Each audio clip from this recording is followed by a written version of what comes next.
Hi guys, Annabelle here from Horizon Cosplay. Now, if you have been following my Instagram, you will have seen that every day this month I have posted a new Disney bounding design. You see, since creating my first Cinderella dress, I cannot stop theorizing about all the different Disney bounds I can make, and so to get my ideas down on paper, I created a little challenge. For each day of June, I did a painting of a random design from a list of characters I created that I was feeling inspired by. Then when I decided to share these drawings, I posted a little challenge on Instagram for other people to join in too. The positive response from my drawings and the other people that took part left me feeling very warm-hearted, so I knew I just had to do a video about it highlighting some of my favourites, or you know, all of them. So here is a look of my 30 days of Disney bounding designs. Most of these are based on vintage clothing and some of them I even managed to actually make. Anyway, that's enough rambling for now and let's get started with day one. Well, I decided to start out my month by channeling my excitement for the Cruella movie into a 50s style coat. I actually did make this one, by the way, and you can see the video for that just here. I'm even selling the sewing pattern so that you can make your own version if you like this design on my Ko-Fi and my Etsy shop, of course. For a first design, I feel like we kind of came out the gate strong here, even if her face and legs are two totally different colours. But it's fine, practice makes perfect after all, and this is only design number one. So I actually put off painting Snow White for like an entire day because I just didn't know what to do. Browsing through Pinterest though, I saw some beautiful images for 1940 collars and went from there. To be honest, I was not 100% sure about the skirt. On one hand, I really like it on the picture, but on the other, I don't think it would look good in me in real life. However, that blouse is definitely going on my to-make list. Now, as a kid, Maid Marian was one of my favourite characters and is another one that I feel really does deserve the title of Disney Princess, even if she is technically a fox. For her, I went 1920s style with a long sleeve shirt underneath an apron, wife beater type thing that buttons at the front but off to one side. The skirt could then have two shirts tucked in while a belt could be tied around the waist, hiding the join. To be honest, you could even make this pink underskirt a full dress and have it act as a petticoat if you wanted the skirt to be a little more full, but personally I think this would likely make it a bit too hot to wear, but my gosh does it look beautiful. The design for Ariel was inspired by a picture I found of a 1950s swimsuit. Personally, I love my swimsuits to have skirts, and it would be so much fun to make my own in the future if I can find the right fabric, though this one I am a little bit reluctant to make right now as I'm not sure I could do it justice. What do you guys think? Please do let me know in the comments down below if this is something you'd like to see me try sewing. For Gaston, I wanted to go a little bit more historical, so looking at some 1800 to 1900 fashion plates, I came up with this design. In the final thing, if I ever make it, those brown pieces around the cuffs and base of the skirt will probably be embroidered or printed with some kind of nice pattern. I also planned for the yellow outfit to be essentially the underdress, with the red piece being a separate thing to layer on top, with some black leggings paired with some nice brown boots underneath. To be honest, I'm not super keen on how this painting came out, however every day can't be a good day, so I'm just going to move on for now. So I utterly love this dress that I designed for Megra, but whatever is going on with her right arm, I have absolutely no idea and I'm very sorry about it. For this design, I again went 1920s style, but shortened and angled the skirt slightly. If I did create this, it would all be one piece with the belt being separate and probably having some nice Greek style embroidery on those edges of the front and back panel. For Sally, I really wanted to keep her patchwork look, but at the same time modernise it a little. So I went with a candy cane striped dress of different fabrics, giving her a real ragdoll look that honestly reminds me so much of 70s fashion, it's not even funny. With Vanessa Ursula, I wanted to give her a can-can girl kind of feel, outwardly showing her fun and playful side, while the colouring of the clothes reflect the darkness beneath her beautiful exterior. The top would be gathered down the centre across the breast, while a ruffled drop-waist skirt would fall down to her knees, containing 2 or 3 layers. At her waist would be a corset-like belt to help extenuate her figure.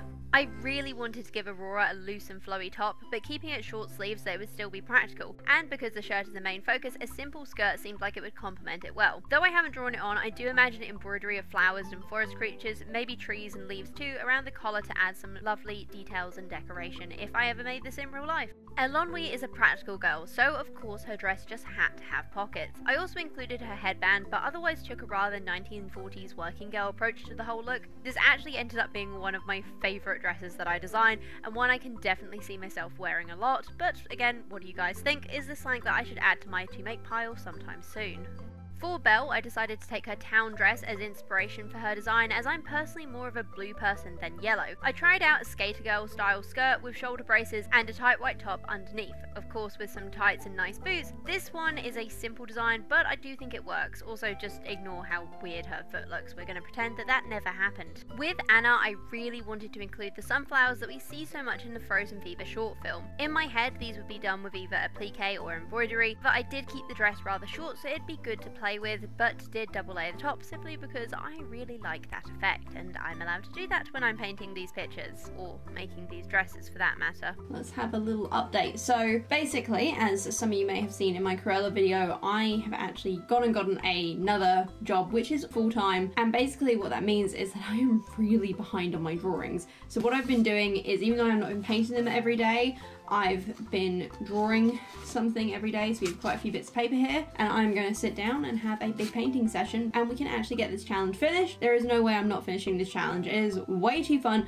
and also I am really struggling to decide which of these outfits I want to make first, so please let me know in the comments down below which ones are your favourite. I have so many ideas, and I have so many fabrics that match everything, and oh my gosh, my brain is just frazzled, and I'm tired because work, and it just isn't processing, so please help. Anyway, back to the painting. Jessie has to be one of my favourite Disney characters, and I definitely wanted to stay in tune with her cowgirl style look. So I kept that lovely western riding shirt, though it would likely have some nice embroidery on the lapels, and made a cowpatch style skirt with a dark blue ruffle along the bottom to represent her jeans. I also decided to keep her cowboy hat. To be honest, this one ended up looking a bit more like a weird cosplay than an actual Disney bound, but I don't know, I kinda like it anyway. I actually found Jasmine really hard to design for, as I definitely wanted to give her pants, but honestly, though I would probably wear them in day-to-day life, when it comes to making things, I'm just not much of a pants person. Sewing them just doesn't really agree with me. In the end, I went for some men's Victorian style high-waist riding trousers with a loose long sleeve shirt that honestly made her look a bit like a pirate, but hey, no complaints here. The first thing I wanted to do for Alice was definitely give her an apron. I did change the apron to have a square neckline and added a bunch of lacy frills around the edges. The underdress stayed blue and continued to have short sleeves, though I did make the sleeves puffier, and the petticoat was left poking out of the bottom of the dress as if she had outgrown it slightly. And of course, we can't forget that headband. Plus, I've just started wearing headbands in day-to-day life and decided I love them, so pretty much every design has to have one now. So do you guys ever just get like really overwhelmed with life and everything seems to get pushed back and nothing that you actually need doing gets done? That is exactly what's happened to me the last few weeks. So we're currently into the challenge by like, I should have finished it, and I still have 15 designs that I haven't even drawn, and so I'm going to sit here for today and I am just going to draw a lot of designs and then we're going to paint some more. If you guys are going to take on a challenge like this, make sure that you're organised and prepared for it, as I was clearly not. With Tinkerbell, I went for a very basic 50s style type dress with leaf-shaped pieces flaring from the hips to help relate it back to her original leaf dress design. I also added in a front fastening, though whether this would be button or zip, I'm honestly not sure. With the paint, I went for a darker green for the top and a lighter green for her skirt. The end result came out none too bad, but again, I'm not 100% sure I'd ever actually make or wear this. I've got to be honest, when I decided to put Anastasia, who is one of Cinderella's stepsisters, on the list, I thought it was a bit of an odd choice. However, I loved her so much in Cinderella 2, where she had a bit of a redemption arc and fell in love with her baker boyfriend, that I just couldn't resist it. Here, I imagine her in more of a casual working style dress as something she might wear day to day in her bakery. I of course kept her traditional purple as she's seen in the original movie, as well as yellow as she wears at the end of the ball in Cinderella 2 at the end of her little love story, because I just thought it was cute. Okay, this whole design is just amazing. I love it. This has to be one of my favourites. Shall I make it? Shall I not? Is it even recognisable? I don't know, but I love this painting, and at the end of the day, I suppose that's all that matters. I hesitated a lot when it came to Pocahontas, wondering how I could transfer the very native outfit that she's known for into something more modern that didn't look too costumey. In the end, I took a page from Ariel and looked up 1950 swimming costumes for inspiration. She's wearing shorts under the split skirt and has gathered fabric over her breasts while the waist is nicely fitted. My favourite dress for Ariel's daughter Melody was always the yellow dress that she wears at the end of The Little Mermaid 2. However, I decided to give her a waistcoat here in a nice dark pink as a nod to the colour of her tail. And of course we needed puffy sleeves. Why? Well, because there's little I love more than puffy sleeves, though I've got to be honest, this design did end up looking a lot more Gaston than I originally planned, but I wouldn't call it a complete fail. For Elsa, I went with a full-length 2-layered skirt. I imagined the top of the fabric to be sheer along with the sleeves, but instead of the white of her spirit dress in Frozen 2, I stayed with her more traditional blue along with a little touch of purple just because I think it complements her hair really damn nice. I gave Mulan a loose jacket tied at the waist with a belt. She wears jeans and a tight undertop to complete her look. I definitely don't think this is my most detailed design that I've done so far, but I do love it, and I think it is one that very much communicates what I want from the character into a casual everyday outfit. As soon as Maleficent was suggested, I just knew I had to give her large victory curls to represent her horns, and I feel it worked really, really well. I then gave her armbands, a skirt that draped down on one side, and a single shoulder dress just to make her look suitably supernatural.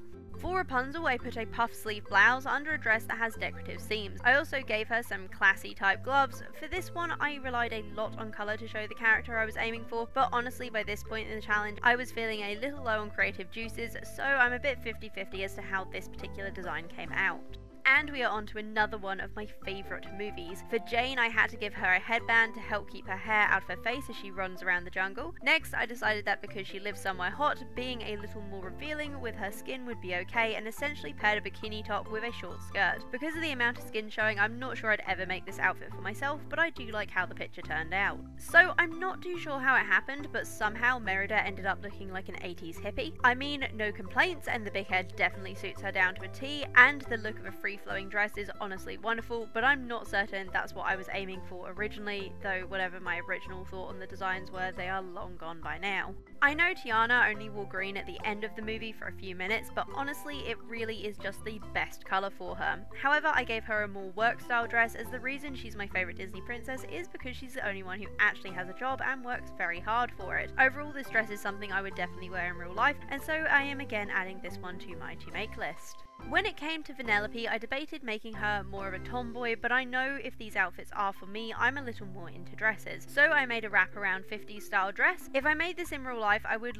likely embroider sweets around the base of the dress, and maybe wear some candy cane stocking too, because the more sugar the better, of course. In day-to-day life, I love wearing oversized men's shirts with leggings underneath. I definitely channeled this desire into my Hades design and kept it super casual and simple, though if I made the real thing, all those hemlines would likely have the traditional Greek little square spiral things on, just to give it a little bit more of a Hades feel, I suppose. For Kida, I decided on a coat-like dress as she's more of an outside person. I then kept the design quite simple, but added as many angles to it as I could to help show off the Atlantean style of art and writing. Also, fun fact guys, though I can't speak it, I can write in full Atlantean and have been able to ever since I became obsessed with learning it at 15. And here we are, the final design, thank God. Esmeralda's movie outfit has always been one of the most inspiring for me when it comes to colours, so I chose to do it last in the hopes that all the drawing and painting practice I had would make this the best one yet. The skirt would be multi-layered, the sleeves puffed and gathered, and the belt would be around the waist to help give it shape. This is how it turned out.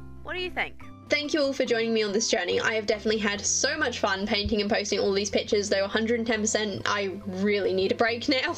But it is something I'm definitely going to be doing again. Though maybe next time I won't do Disney. If you have any ideas for a new design challenge, please leave them in the comments down below and I will see what I can come up with. Please remember to like this video if you enjoyed it and subscribe to stay up to date with all my latest content. Next week is going to be a sewing video, I believe, and I cannot wait to share it with you. Otherwise guys, have a beautiful day. I will see you next Wednesday, and until then, bye!